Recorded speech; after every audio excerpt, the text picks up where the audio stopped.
Bienvenue sur cette nouvelle session vidéo. Aujourd'hui, on aborde un sujet capital parce qu'il concerne absolument tout le monde. Chaque personne, qui que nous soyons, se heurte tous les jours à ce que j'ai appelé, et ce qui est d'ailleurs la manipulation perverse, la domination perverse de la société sur le monde. Un gros sujet, bien sûr, que nous n'aborderons pas dans le détail, évidemment, rien n'est jamais exhaustif. Je voudrais commencer quand même par remercier tous ceux qui apprécient le ton de ces vidéos, parce qu'effectivement, vous avez bien compris que je ne suis pas là pour donner des conseils, je ne suis pas là pour donner des directives, je ne suis pas là non plus pour enseigner quoi que ce soit. Et ce qui précisément diffère dans mon style de diffusion, c'est que on n'est pas là en train de palabrer sur la philosophie d'une théorie spirituelle. Je suis là pour essayer de donner des conseils, entre guillemets, encore une fois, pour essayer d'apporter aux gens une facilité à appliquer leur spiritualité dans le quotidien, c'est-à-dire comment vivre ce que vous êtes dans votre quotidien chaque fois que vous êtes heurté à quelque chose qui, comment dirais-je, vient bousculer vos nouvelles connaissances, votre nouvel apprentissage sur vous-même. C'est vrai qu'aujourd'hui, tout le monde a accès à une connaissance sur ce qu'est la spiritualité non religieuse, évidemment, spiritualité laïque. Tout le monde peut consulter des ouvrages, peut aller dans des stages, rencontrer des thérapeutes. C'est très facile aujourd'hui de savoir ce qu'est la nouvelle énergie pour celui qui veut bien s'en donner la peine. Mais pour autant, vous repartez avec quelque chose qui est, encore une fois, très théorique, très rigide. On vous fait comprendre les choses et vous les comprenez tant que vous êtes dans le stage, par exemple. Mais ensuite, lorsque vous vous confrontez à la réalité, encore troisième dimension, la réalité quotidienne de tous ceux qui vous fait face, c'est bien là, il y a un grand conflit parce que vous n'êtes plus capable de mettre en pratique ce que vous avez appris, compris et découvert de vos nouvelles capacités. Donc on est là pour essayer, en toute simplicité, de dire avec des exemples très très concrets. On est là pour essayer de rediriger les choses et de vous montrer là où sont les pièges, parce que bien souvent, le commun des mortels ne voit pas où est le piège, ne comprend pas. Or ça, on l'avait dit, j'ai fait déjà des vidéos où j'ai fait des écrits en stipulant bien ce qu'était la perversion, la manipulation perverse. Tant que la personne ne se rend pas compte de ce qu'elle vit, du lien qui la brise et qui la, comment dirais-je, qui l'asservit par rapport à ce système, eh bien on ne peut rien changer. Donc on est là pour donner des exemples. C'est pas pour critiquer. D'ailleurs, de toute façon, vous verrez qu'à la fin, on va expliquer comment ne pas en vouloir à ceux qui essaient de vous contraindre, parce que ceux qui essaient de vous contraindre dans la société, que ce soit dans les administrations, que ce soit dans tout ce qui va appliquer les règles gouvernementales, et c'est pas seulement en France, hein, c'est dans tous les pays, bien évidemment. Tous ces gens-là, ils le font de bonne foi, je vais dire presque, hein. C'est-à-dire qu'ils sont tellement aveuglés eux-mêmes, tellement asservis eux-mêmes, qu'ils ne se rendent plus compte qu'ils sont en train de cautionner le système sans le vouloir, ne serait-ce qu'en travaillant et en expliquant, en essayant de donner des justifications par rapport au système qu'on oppose aux usagers. Et évidemment, quand la personne commence à dire « mais enfin, qu'est-ce qui se passe ?» on essaie toujours d'aborder les choses en disant « mais non, c'est pas grave, c'est comme ça, bref ». Alors, je vais aujourd'hui donc donner des exemples très précis sur ce que j'appelle la manipulation perverse, la domination perverse des gouvernements obscurs sur les usagers au quotidien. Alors bien évidemment sont concernés tous les grands systèmes, tous les grands piliers, c'est-à-dire que là on inclut l'enseignement, la justice, entre guillemets, la médecine, entre guillemets aussi, et puis tout ce qui est d'ordre d'État, c'est-à-dire les assurances, tout ce qui va concerner les usagers au quotidien, les caisses retraites, les gens qui sont malheureusement contraints à être à Pôle emploi, etc. Tout le système économique, social et culturel repose sur des bases qui sont d'office calculées pour que l'être humain ne soit pas heureux, pour qu'il se sentent, je vais dire vulgairement, coincés dans tous les gestes et les entreprises qu'il va essayer de faire. Hein. Vous savez très bien comme moi que quand quelqu'un commence à perdre pied dans la société, tout le monde s'amuse à lui taper dessus à bras raccourcis pour qu'il tombe encore plus bas. Hein. C'est aux gens qui n'ont plus d'argent, qui ont un problème bancaire, c'est à eux qu'on va demander les agios supplémentaires. C'est aux gens qui n'ont pas de quoi payer qu'on va imposer des saisies. Ça sert à rien. Mais voilà, de toute façon, vous ne vous relevez pas. Bien. Alors, on en reparlera de ça aussi ailleurs et autrement, parce que là, franchement, je ne peux pas tout aborder aujourd'hui. Je voudrais aborder par des exemples précis. Un exemple qu'on m'a donné récemment, un patient qui me dit je ne comprends pas parce que dans le temps, quand j'appelais ma banque pour un problème quelconque, même pas de problème du tout, mais simplement avoir des mises au point, j'appelais ma banque et puis je tombais sur mon conseiller, bien sûr. Ah ben là, plus du tout. Maintenant, vous n'avez plus accès à votre conseiller en banque, pas du tout. On vous dirige systématiquement sur ce que j'appelle une plateforme, un pôle qui regroupe des conseillers, voilà, qui ne vous connaissent pas, qui sont d'ailleurs très mal formés, très mal aimables, et qui sont là pour, au contraire, vous dissuader d'entreprendre quoi que ce soit. Puisque le système est fait de telle façon, je pense que les banques en avaient tellement assez d'essuyer toutes les récriminations des clients, voire même quelquefois violentes, hein, parce que quand vous êtes dans un petit box avec votre conseiller puis que vous n'êtes pas content et qu'on vous raconte des choses qui sont tellement énormes, je pense que les gens perdent patience et qu'ils se mettent en colère. Il y a eu tellement de cas. Maintenant, vous n'avez plus accès. Que vous soyez content, que vous ne le soyez pas, on n'en a rien à faire. Que ce soit facile pour vous ou pas du tout, on n'en a rien à faire non plus.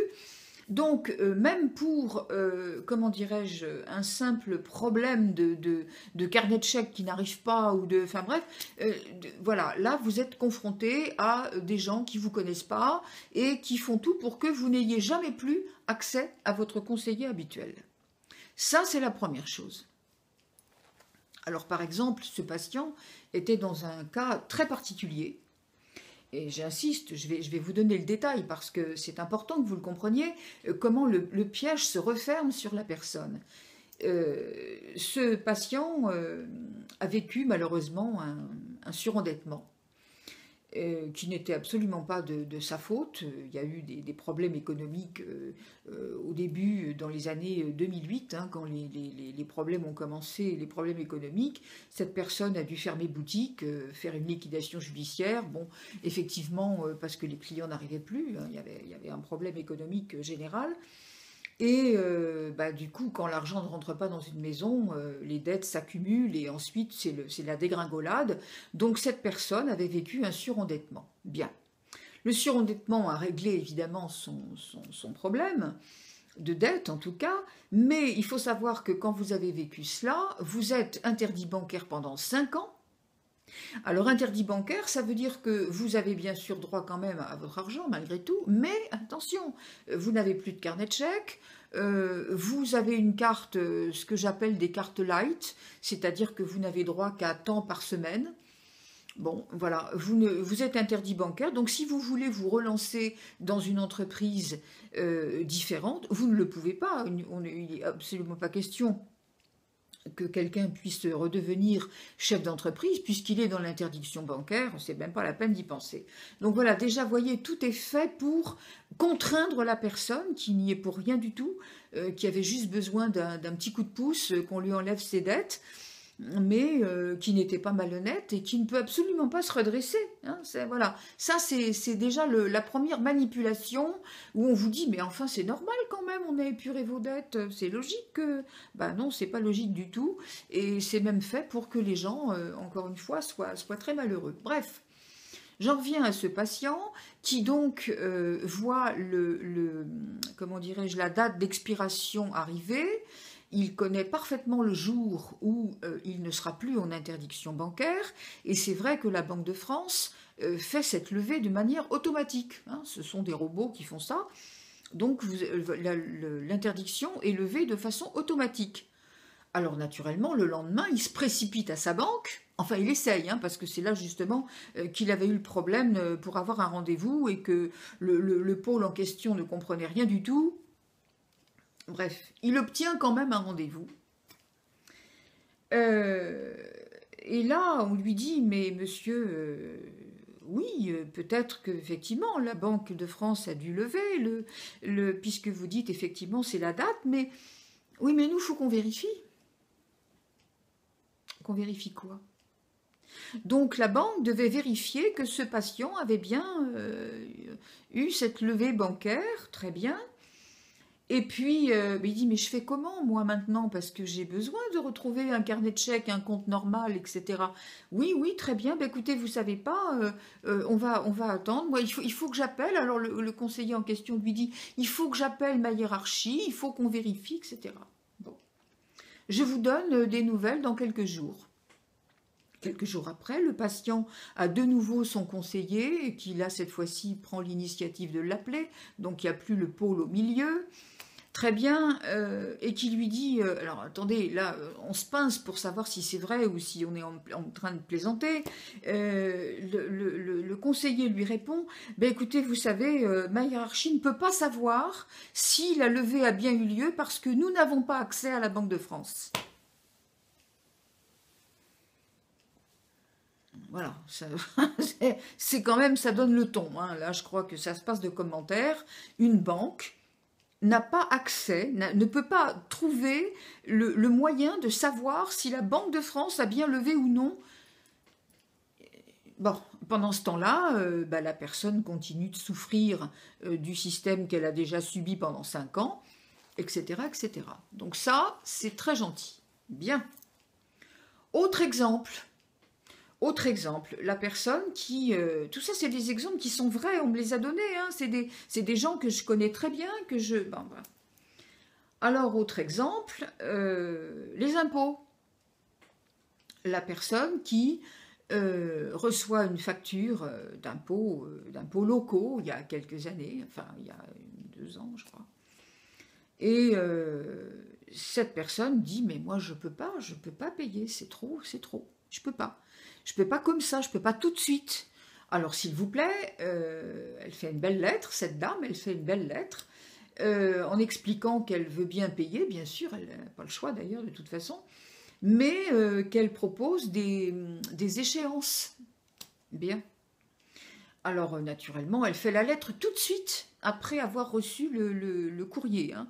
Ça veut dire qu'elle ne perd pas de temps, elle envoie la lettre pour savoir si effectivement un échéancier va bien pouvoir lui être formulé pour qu'elle puisse payer cette somme, mais en 2 ou 3 fois. Très bien. En l'absence de réponse, évidemment, la personne ne bouge pas. Alors, qu'est-ce qui se passe? Eh bien, elle va recevoir un courrier des semaines après, c'est-à-dire après la date d'expiration. Vous savez que quand vous recevez une facture, vous avez une date limite de paiement. Donc la réponse parvient forcément toujours après la date limite de paiement. Pour quelle raison? Eh bien parce que on va lui dire oui, vous avez la possibilité de payer en 2 ou 3 fois, on va vous faire un échéancier, seulement vous aurez 10% parce que vous n'avez pas respecté la date. Voilà. Et c'est un système qui est quand même, attention, conscient. Surtout, n'allez pas croire que c'est un hasard, que c'est un cas exceptionnel. Ça se fait partout. Et là aussi, ça donne le ton. Alors, vous voyez, je vais peut-être m'en tenir à ces deux exemples-là, mais il y en aurait des milliers. Lorsque vous allez, par exemple, pour remplir un dossier de retraite, bien, vous savez très bien à quel point c'est difficile. Vous savez très bien à quel point il y a toujours un papier qui manque, il y a toujours des vérifications à faire qui ne sont jamais faites. Le service était en problème, enfin bref, on vous explique plein de choses.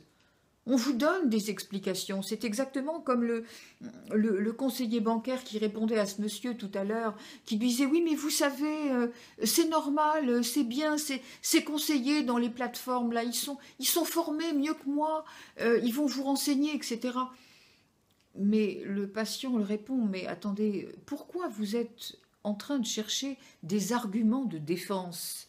Pourquoi cautionnez-vous ce système ? Comprenez bien que si je vous devais de l'argent, si c'est moi qui vous devais de l'argent, là, toutes les lignes seraient libres. Ah oui, parce qu'il faut quand même dire ce que j'ai oublié là, c'est que dans ces plateformes, forcément, au bout d'un moment, ça fait comme dans les assurances et les caisses retraite, etc. Au bout d'un moment, on vous dit toutes les lignes de nos conseillers sont occupées, donc il faut réitérer l'appel, n'est-ce pas?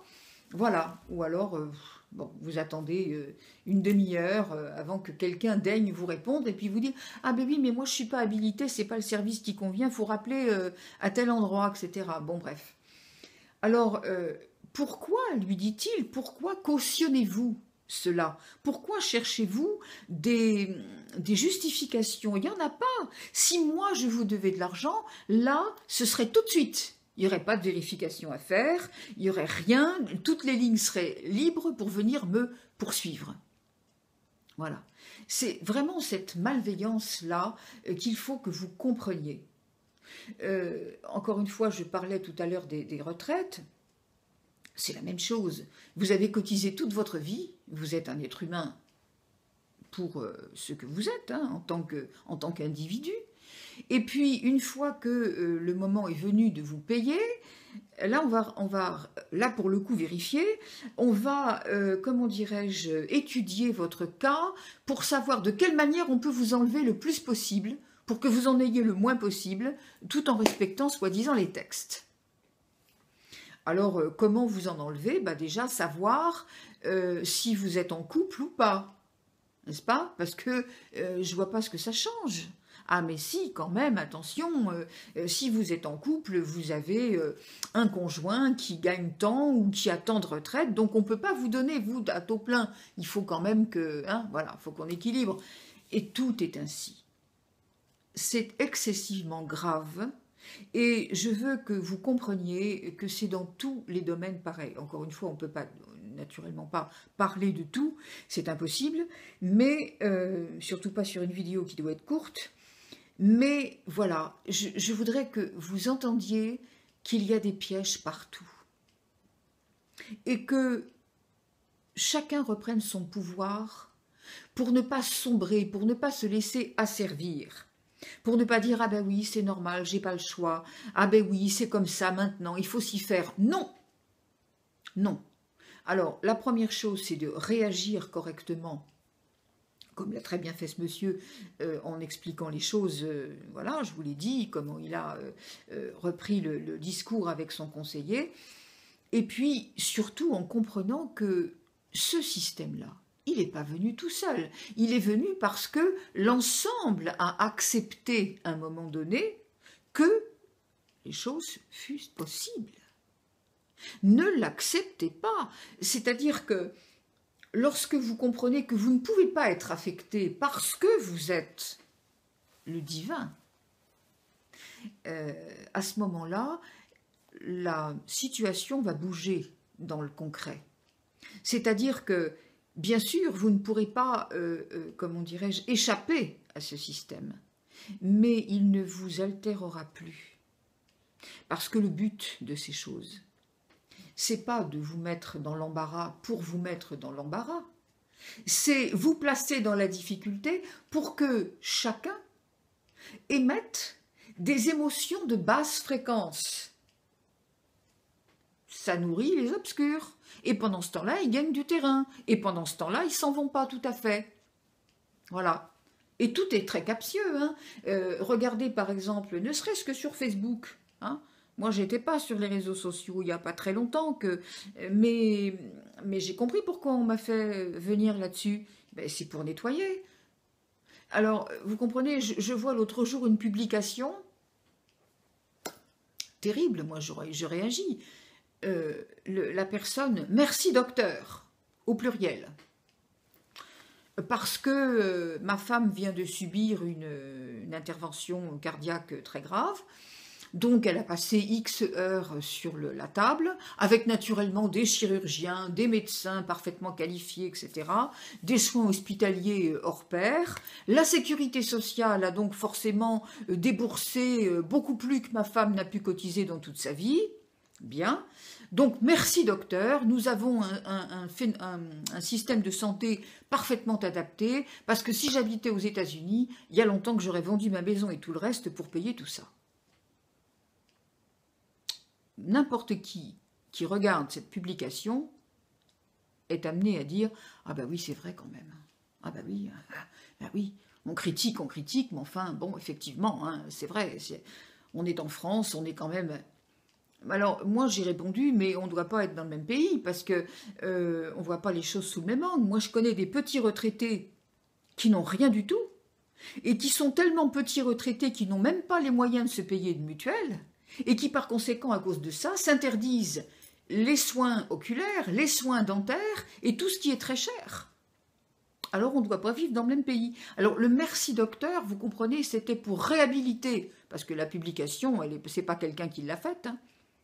Ça, je mets au défi. C'est pas quelqu'un qui a... Non, c'est un système qui est fait pour justement faire baisser la tension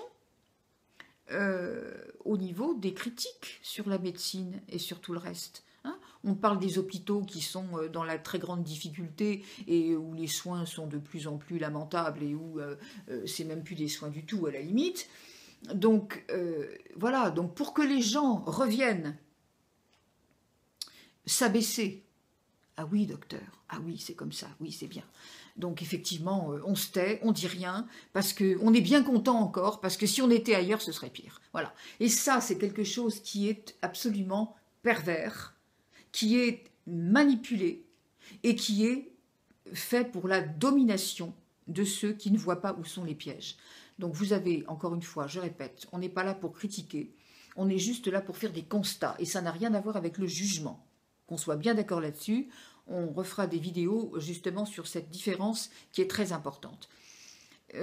Sachez qu'effectivement, vous avez dans cette société des tas de choses qui vous sont imposées pour vous rendre malheureux, pour faire en sorte que vous émaniez des émotions de colère, de révolte, de haine, de séparation, de désespoir, enfin tous les sentiments de basse fréquence qui abaissent l'homme et qui nourrissent les obscurs. Je vous demande de réfléchir à cela parce que véritablement, vous avez le pouvoir de ne pas être affecté par cela. Et en même temps, de placer toute votre lumière sur cela et toute votre lumière sur ceux qui continuent d'en être victimes, souvent passifs d'ailleurs, cautionnement passif, on en a déjà parlé. Et effectivement, vous avez la possibilité de rayonner sur ces choses pour que petit à petit, elles s'amenuisent, elles disparaissent. Je rappelle que la lumière efface l'ombre et ça commence dans votre esprit et ça commence dans votre bienveillance par rapport à tout ça. Mais c'est de tout ça qu'on s'en va et chacun est responsable et doit pouvoir pratiquer dans son quotidien pour faire changer les choses. Je me dépêche, je sais que j'ai été très longue cette fois-ci, je m'en excuse, mais je crois qu'il fallait qu'on en parle ensemble. Je vous dis à très bientôt, je vous remercie infiniment.